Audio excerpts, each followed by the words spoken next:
Ito na pala yung queen food. Oh guys, malnourished na siya.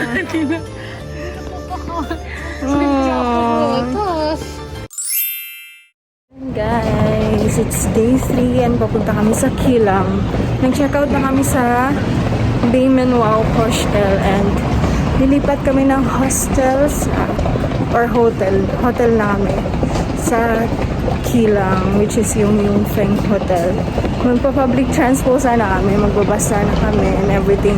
Ang dami namin kasing dala. So magta-taxi na lang kami. It's approximately 37 minutes from here. So tingnan natin kung magkano. And guys, this is my breakfast. Omelette with burger with rice. And this is the drink. Kami sa taxi kumain para tuloy-tuloy ang travel. Ayan. Bawi na lang kami sa lunch and dinner mamaya. Guys, nasa na tayo, Inis? Nasa Magallanes flyover. Palabas na tayo ng menu na. Papunta na tayo ng SLEX. Ayan o, di ba? Ayun yung Skyway o. Sky. Kabisado ah.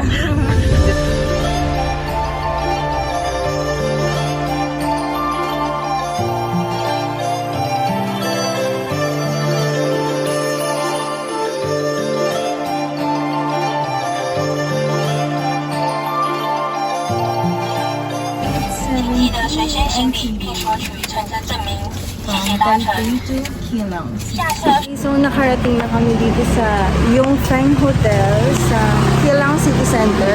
Ito siya. Kaso wala siyang elevator, mataas lang siyang pagano'n. 3 PM pa yung check-in. It's currently 10:22 AM pa lang ngayon. Iniwan muna namin yung luggage namin doon sa taas. And then we're off to Yehliu Geopark. Public transport lang kami. Tara na! Sama na kayo! Let's go! Let's go, Eunice! Are you okay? Yes. Okay.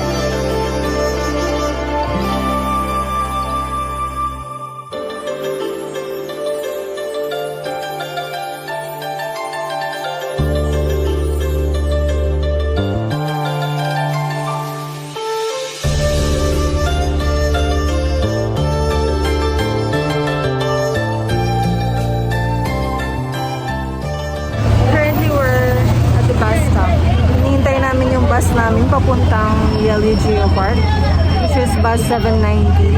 Sa loob namin ng bus 790, guys.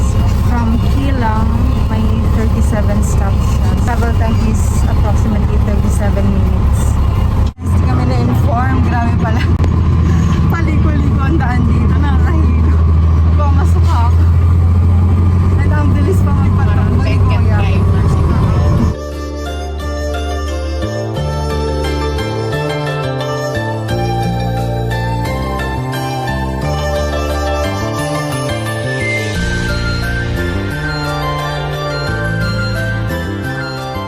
Sa Yehliu Geopark, pero before that, we're gonna eat lunch muna dito sa seafood house. Para siyang dampa. May mga live seafood dito. So, these two. Okay. Fried noodle. Fried noodles, 1. 2 rice. Clams. Okay na yan. Oyster omelette para tapos ito, squid.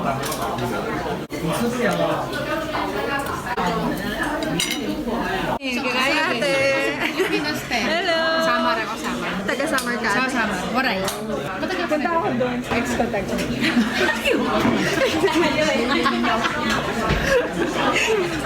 Joke lang. Oversharing. Oversharing. Ito yung entrance ng Yehliu Geopark. Dito din ata bibili ng ticket. This is the entrance fee for adult. 120 Taiwanese dollars. Tapos, ang student ata is yung half. Ito ata yung mga rocks na must see. So, tatry namin hanapin itong 16 na to. At ito ata yung pinaka-climax. Ano yung ibang term?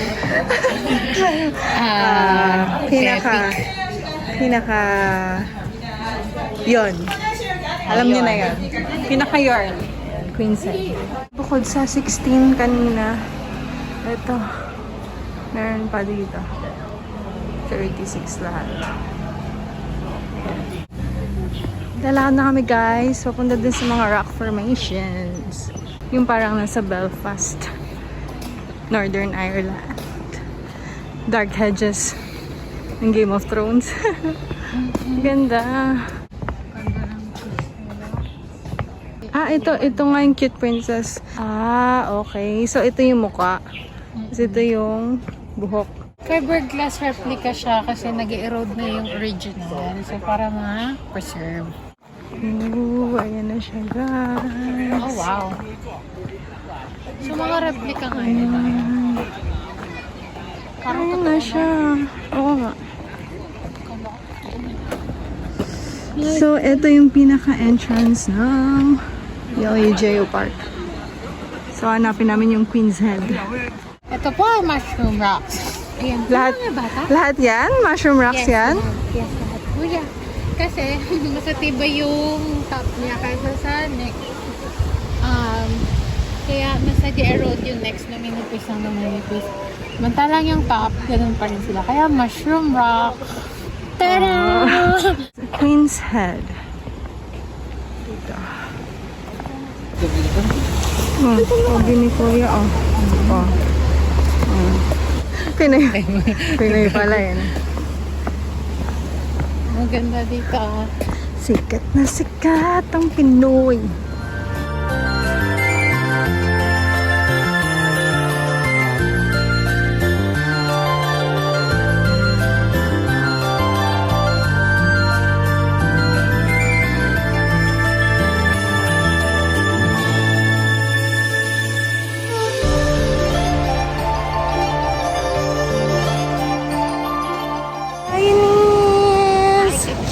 Wow, wala na energy. So, nasan tayo? Nasan na tayo? Sorsogon. Ngayon naman siya. Joke lang sa Yehliu. Yehliu? Yeah. Ang Tagalog ng Yehliu. Dilaw. Ano English yung dilaw? Yehliu. Hindi ko alam kung Yehliu or Yehliu. Yehliu. Oh, mas alam ko pa. I'm just guessing. Huwag kayo maniwala sa akin. Kasi parang Kim Chu. Oh. Di ba IU? Wow. Talino mo talaga, miss? Ayan guys, malapit na kami sa sa Queen's Head. Alam ko may pila pag nagpa-picture ka doon. So, pila tayo para sa ekonomiya. Ano kaya yung island na yan guys? Alam nyo ba? You know? Ano po yan? Asan? Holo. Comment down below. Kung alam niyo yun, comment down below please. Okay, nasa na si Queen's Head? Ito na pala yung Queen's Head. Oh guys, malnourished na siya. Malapit na daw siyang mabali.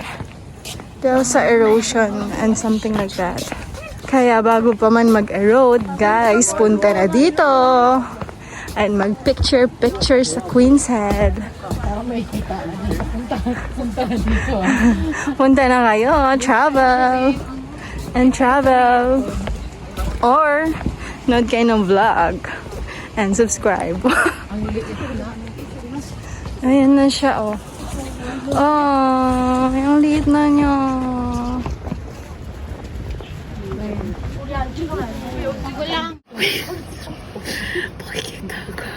Okay lang. Kuya, kailangan ba ng tulong, Kuya? Tulungan na kita, Kuya.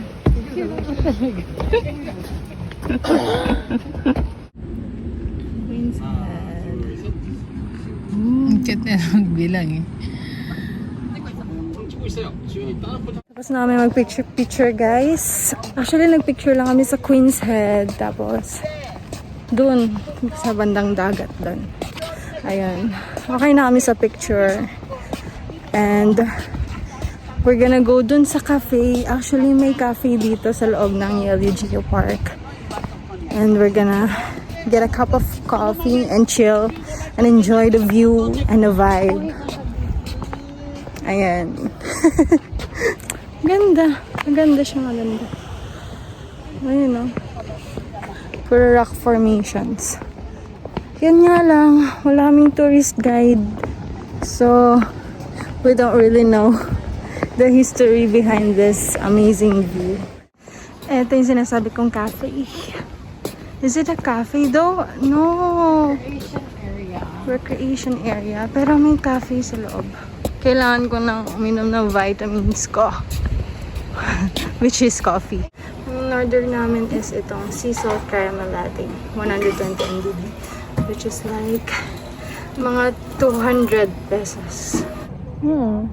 Yes. Parang may mga pogi naman. Sabi ko, bakit? Are you not? Yung una sa kanya, epis na siya sa akin. Sabi ko sa iyo Parang gusto nga Sabi ko sa iyo eh. Guys, pag pumunta kayo dito, magdala kayo ng off lotion or something Grabe, pinuputakti ako ng lamok. Malamok siya. Or baka kasi kakaiba lang yung dugo ko kasi talagang habulin ako ng insekto. Yung insekto na lang ang mahabol sa Pak, at least may humabol. Buti pa sa Pilipinas, wala silang pangalan kahit saan ka humiga. At umupo. Ito nakakonscious sa akin. Higa ka na, wala Higa ako naman dito. tao. Okay lang yan. Wala ka naman tinatapakang tao. Grabe yun. Higa ka lang naman. Kahit sa kalsada, gusto mo umupo ka. Huwag ka lang bebend ng road. Yun guys, palabas na kami ng Yehliu Geopark kasi pupunta kami sa next destination namin. Ang Yehliu Geopark. Yehliu Geopark. Anong ikaw siyang dilaw? Yehliu. Ilaway ko. Ang corny natin. Corny ako, nakawa ka lang. Sorry guys, wala kaming baon na joke. Wala kaming masyadong baon na magandang jokes. Pag ako nawala ng trabaho, mag-vlog na lang ako ng komedyante. Why not? In this world, you can do everything you want. Anything. Anything and everything. A coffee with a view? Amazing. Ito, baka mahulog ako dito. Babalag ako, tapos nagkakape ako, tapos nahulog na pala eh. Sige.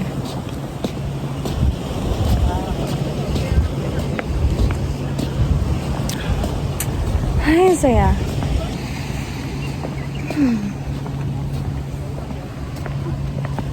Bukod dito, ang ganda din ng view doon. Paglabas niyo pala ng Yehliu, may souvenirs and pasalubong dito. Pwede kayong bumili. Parehas lang.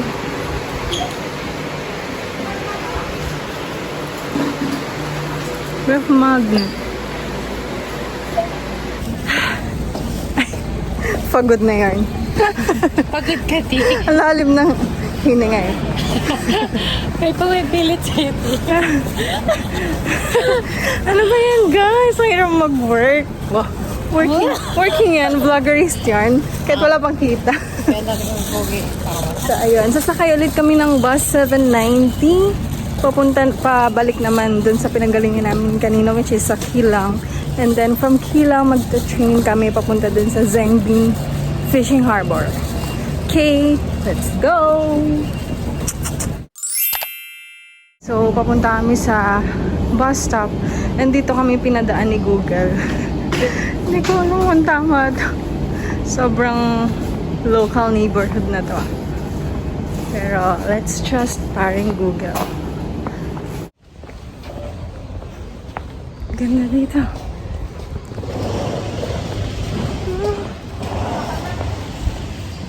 Sarap maglakad.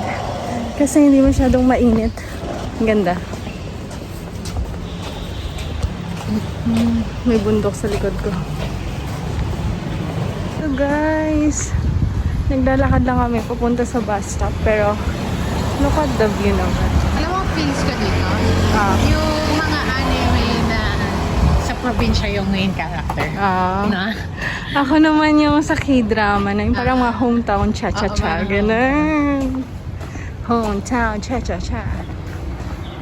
Diba? Kahit dito sa probinsya, Venus yun.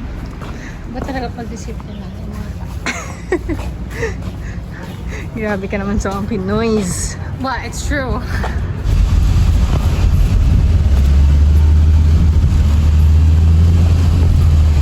Because I'm not the planner of the trip too. So she loves to travel off the beaten path. Like the experience the local life and it's Cool. been really, really nice. So it's your first time like being in Taiwan too? Or Yeah. Oh, okay. First time in Taiwan. I already want to come back. I think it's quite brave like to decide to come to Taiwan if you like don't really know the language because Really? because I think it's only like English friendly if you're in Taipei, but Yeah. outside Taipei it's quite hard to navigate. But we're actually using Google Maps to navigate the okay. public transportation. Ayan, no. Kita niyo ba? Mashallah,